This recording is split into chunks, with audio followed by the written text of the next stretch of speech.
યુપીના સંભલ હિંસા સપા સાંસદ સહિત 27 સામે ફરિયાદ, 25ની ધરપકડ.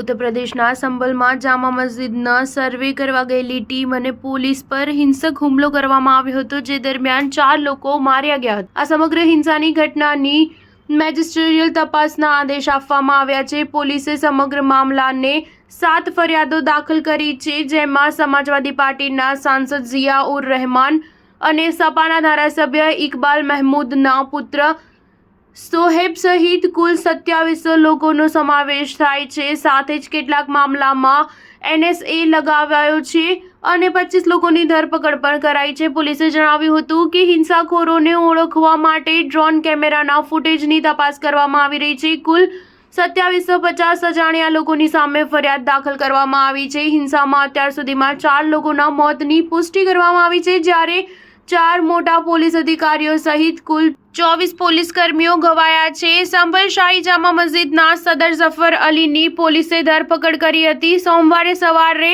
ઝફરે પ્રેસ કોન્ફરન્સ કરીને પોલીસ અને SDM પર આરોપો લગાવ્યા હતા કે હિંસા માટે તેઓ જવાબદાર છે. સાથે દાવો કર્યો હતો કે મેં લોકોને શાંતિની અપીલ કરી હતી, પરંતુ પોલીસે દેશી કટ્ટાનો ઉપયોગ કર્યો હતો. સર્વે દરમિયાન SDM મસ્જિદના વઝુનું પાણી નીકળવા માંગતા હતા, જેની ખોટી માહિતી બહાર નીકળતા હિંસા ભડકી હતી.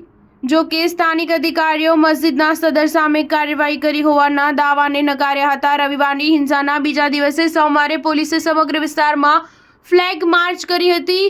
હાલ સમગ્ર વિસ્તારમાં BNS હેઠળ પ્રતિબંધિત આદેશ જારી કરાયો છે અને 30 નવેમ્બર સુધી પ્રવેશબંધી રાખવામાં આવશે. સાથે જ ઇન્ટરનેટ સેવાને પણ સસ્પેન્ડ કરવામાં આવી. બચાવમાં સમાજવાદી પાર્ટીના સાંસદ ઝિયા ઉર રહેમાને કહ્યું હતું કે રવિવારે હિંસા ભડકી તે દિવસે હું રાજ્યમાં જ હાજર ન હતો, તો સંભલમાં હાજર હોવાનો કોઈ સવાલ જ નથી રહેતો. હું ઇન્ડિયા મુસ્લિમ પર્સનલ લો બોર્ડની બેઠક માટે બેંગ્લુરુમાં હતો. સ્થાનિક કોર્ટમાં એક અરજી દ્વારા દાવો કરાયો છે કે સંભલની શાહી જામા મસ્જિદને બાબરે એક મંદિર તોડીને બનાવી હતી. સ્ટાર ન્યૂઝ 7 હંમેશા સચ્ચાઈની સાથે.